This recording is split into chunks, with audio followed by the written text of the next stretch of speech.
Before the storm. 17,500 years ago, the world stood at the edge of transformation.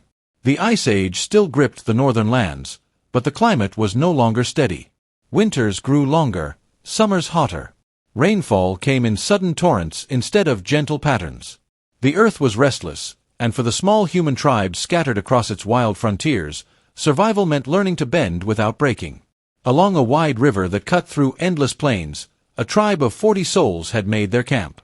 They called themselves the Karen, though names mattered little in those days. What mattered was food, fire, and shelter, the trinity that separated life from death. Their world was not empty. Herds of reindeer still swept across the plains in numbers that seemed endless. Wild horses grazed in tall grasses.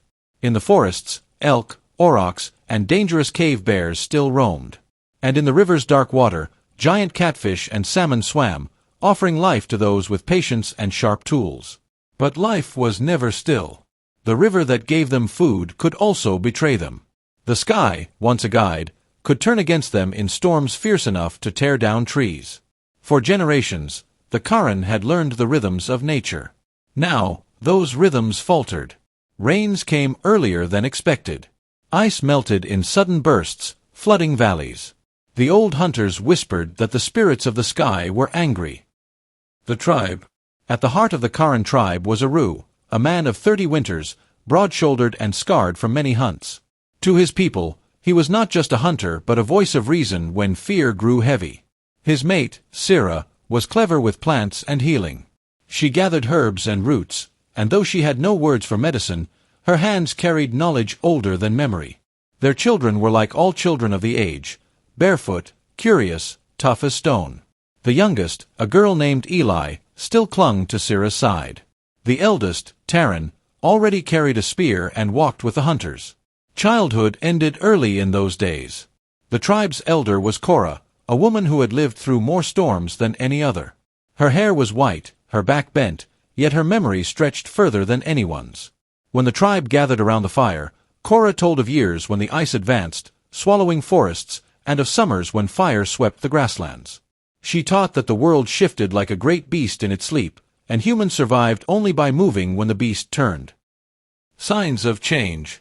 That spring, the river ran higher than ever before. Snowmelt poured down from the mountains, swollen by sudden storms. The Karen had built their shelters of wood and hides on slightly raised ground, but each day the water crept closer. The hunters returned from the plains with troubling news. The herds were not where they should be. Reindeer that normally calved in the valleys had wandered north, chasing cooler winds. The tribe depended on those migrations. Without them, food would be scarce. One night, thunder rolled across the sky unlike any they had heard before. Lightning flashed again and again, turning night into a strobe of white fire. The children cried, and the adults sat in silence, their faces lit by each flash. Rain hammered the earth, filling pits, flattening grasses, and soaking their furs. The shelters shook. A tree cracked and fell in the darkness, carried away by rushing water. The river, swollen and furious, began to eat away at the bank. Struggle and fear. Morning revealed devastation. A half-built shelter had collapsed in the night. Food stores wrapped in hides had been washed away. The hunters tried to light a fire, but damp wood hissed and smoked. Without fire, the tribe could not cook meat, ward off predators, or stay warm through the chill nights. Aru led the hunters upriver to look for dry wood.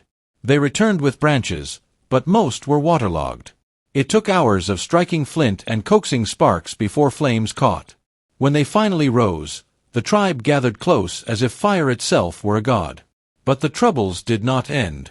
For 3 days the rain returned in bursts, as though the sky were determined to crush them. The river flooded further, cutting off the shallow crossing they used to hunt on the other side. When they tried to wade through, the current dragged at their legs. One youth, barely a man, slipped and was nearly lost before Aru and Taryn hauled him back to shore. Elder Cora warned that the spirits of the river demanded respect. She said they must leave before the waters swallowed them all. But leaving meant abandoning the familiar hunting grounds, the shelters they had built, and the graves of their ancestors nearby. To leave was to leap into the unknown. Decision at the fire. That evening, as rain clouds gathered yet again on the horizon, The tribe sat in a circle. Aru spoke first. "The river has turned against us. If we stay, it will rise higher. The herds have already moved north. We must follow them." Others muttered in disagreement. Moving meant risk. The north was colder, and dangerous animals hunted those lands. Some wanted to wait, hoping the floods would recede. Then Cora lifted her frail voice. "I have seen seasons when the rivers drowned whole valleys. I have seen forests turn to marsh, and marsh to lake.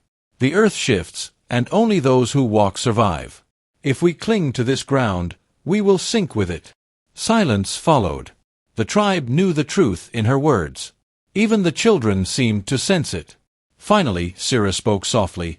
"The river gave us food, but it is no longer a friend. Our children cannot eat stones. We must walk."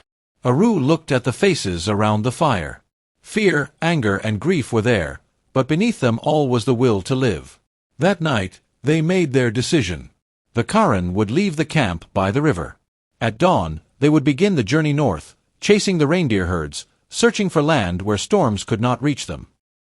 End of Part 1. The rain began again as they packed their belongings: spears, hides, stone tools, baskets of whatever food they had left. They lashed wood poles together to carry heavy loads. Children clung to their parents. Dogs barked nervously, sensing change. The Karen left behind the campfires, the shelters, and the graves. The river roared behind them, its waters rising higher still. Ahead lay the unknown: mountains, ice, predators, and a shifting climate that cared nothing for human survival. But in their hearts burned the same flame that had carried their kind across continents: the refusal to surrender. They walked into the storm. Into the unknown. The Karen left the river valley with heavy hearts. Behind them, the water swelled higher, swallowing the familiar hunting grounds. The graves of ancestors vanished under the rising flood. It was as though the river itself had wiped away their history. But humans, even then, carried history in memory and story, not in stone.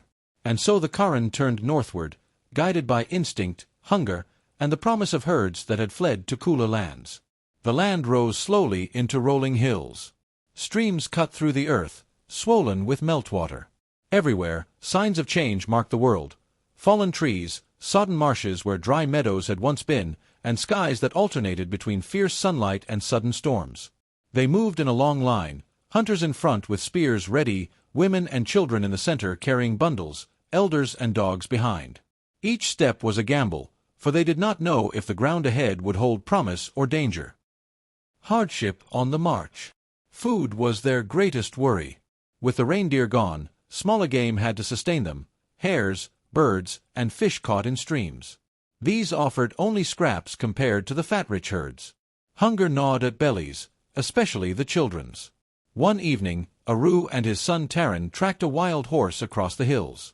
For hours they followed its prints through mud until they saw the animal grazing near a stand of birch. It was strong and wary, ears flicking at every sound. The hunters crept close, but the horse bolted before they could strike. Taran hurled his spear in desperation. It grazed the animal's flank, but the beast galloped away, vanishing into the mist. The boy's face fell. Aru placed a hand on his shoulder. "You struck true," he said. "But the spirits of the land test us. We will find another." They returned empty-handed. That night, the tribe ate roasted roots and bitter greens. Firelight flickered over hollow eyes. Storm on the plateau. Days later, they reached a plateau where the land opened wide beneath a gray sky.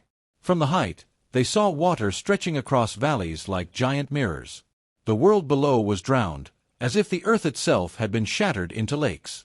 Then the storm came. Winds howled across the plateau, bending trees sideways. Rain slashed their faces like knives. Thunder cracked so close it seemed to shake the ground. The Karen clung to one another as they stumbled toward a shallow cave in the hillside. Inside, water dripped from the ceiling, but it was shelter enough. They huddled together, wrapping hides around shivering children. Lightning flashed outside, illuminating the wildness of the storm. Cora's voice trembled as she whispered, "The sky spirits fight among themselves. We are caught between their anger." The children pressed closer to their mothers. Aru stared into the dark mouth of the cave, knowing storms like this were no longer rare. The world was changing faster than memory could keep up. A narrow escape. At dawn, the storm eased, but their troubles worsened. When they emerged from the cave, they found the plateau slick with mud and water. The streams below had swollen into raging torrents. Crossing them seemed impossible. Yet they had no choice. To remain meant starvation. They tried the narrowest ford they could find. Hunters lashed logs together, forming a rough bridge. One by one, the tribe inched across. The water roared beneath them, cold and merciless. Halfway through, a child slipped. The bundle he carried tumbled into the river. He screamed, arms flailing. In an instant, Aru leapt into the current. The water swallowed him, dragging him downstream. Shouts erupted. Hunters rushed along the bank, spears raised as if they could fight the river itself. Aru clutched the boy with one arm and battled the current with the other. Twice he vanished beneath the foam, only to surface again, gasping. Finally, Taran waded into the shallows and thrust out a spear shaft.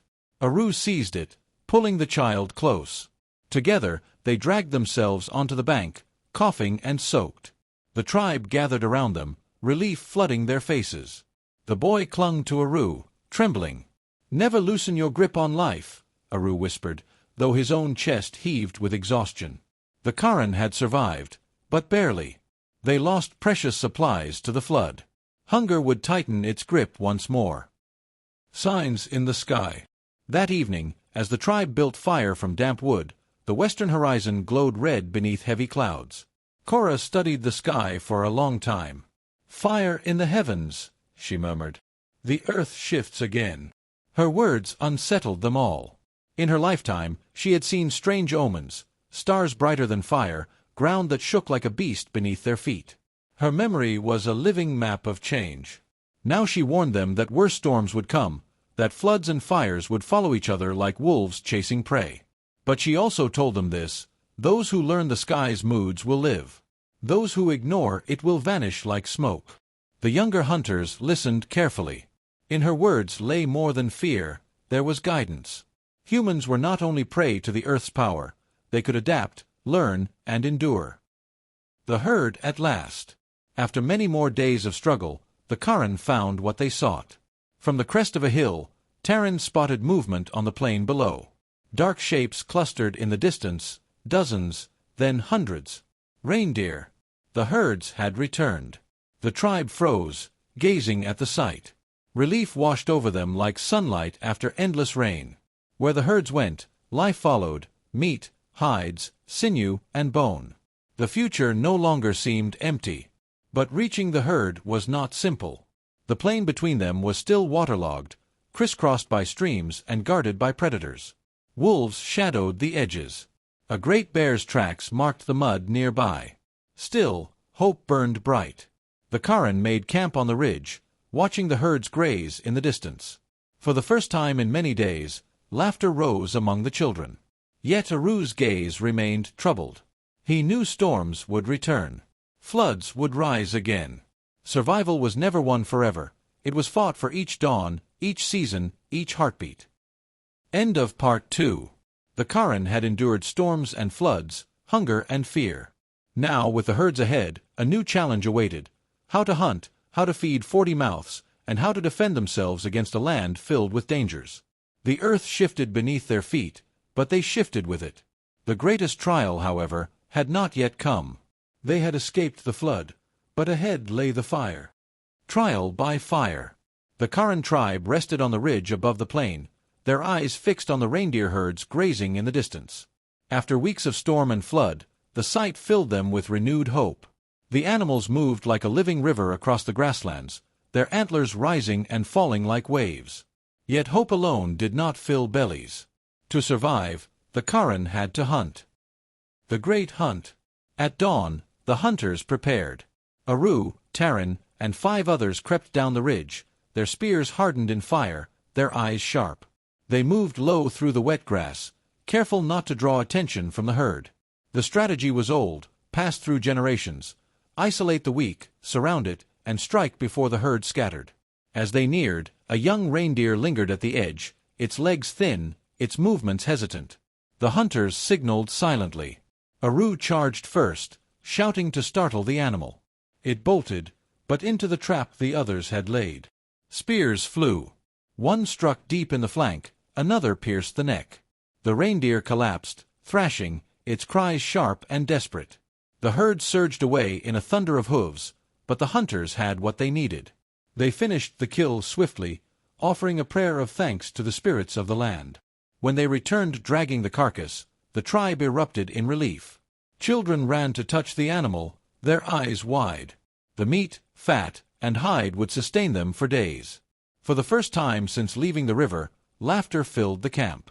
But survival was never simple. Where prey lived, predators followed. Shadows of the forest. That night, as flames crackled high, the dogs growled at the edge of the camp. Eyes reflected in the darkness, low, yellow, and many. Wolves. The hunters grabbed spears, forming a ring around the fire. The pack circled, drawn by the scent of blood and roasted meat. Their howls echoed across the plain, chilling the marrow of the tribe. Aru thrust a burning brand into the air. Sparks flew. The wolves snarled but kept their distance. Hours passed in tension until, at last, the pack melted into the night. The tribe exhaled as one, but sleep came fitfully. Danger pressed from every shadow. Fire from the sky. Days later, when the Karan moved further along the plain to follow the herds, the earth revealed a new fury. The air grew strangely hot, though it was still spring. Winds carried a smell of smoke. By afternoon, the horizon glowed orange. Fire. Not the gentle fire of hearth and camp, but a wall of flame sweeping across the grasslands. Driven by wind, it devoured everything in its path, shrubs, trees, even fleeing animals. Birds rose in black clouds, shrieking. The Karan panicked. Children cried, elders stumbled. The fire was far but moving fast. "We must run to the stone hills," Aru shouted, pointing to rocky outcrops in the distance. "Flame cannot eat stone." They gathered their bundles in haste and fled. Behind them, the fire roared louder, a beast with endless hunger. Heat licked their backs as they stumbled over rocks and roots. The smoke thickened, choking lungs, blinding eyes.